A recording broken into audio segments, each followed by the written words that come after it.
after Charlie Kirks' assassination, I felt really called to make this quick video. The first few days, I was just simply outraged. Because seeing people celebrate his death, I completely lost faith in half our country.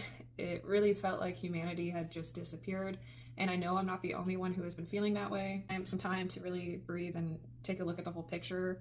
I started to ask myself, how do I even begin to understand this lack of compassion? And the only way I could frame it is like this.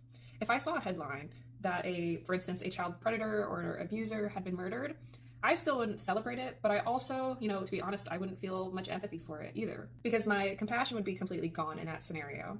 And I think that's exactly what's happening here. The media spent years framing Charlie Kirk as if he were some kind of monster, fascist, racist, evil, out of context clips of him, cherry-picked headlines and endless outrage.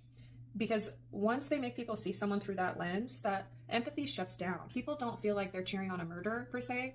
I think all the people that are celebrating it feel like they're celebrating justice. Psychology calls this dehumanization. And once that switch flips, cruelty doesn't feel cruel anymore. It starts to feel righteous. We've been slowly being conditioned into this without noticing.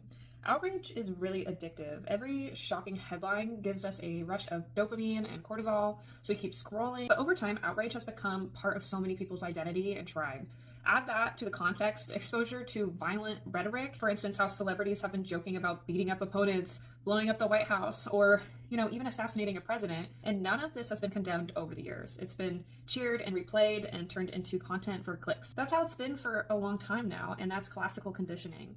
Pair violence with applause long enough, and it stops shocking people. It starts to feel moral to the people who are stuck in this trap. That's why we've reached a point where people like your neighbors and classmates, are posting laughing emojis under the news of a man's death.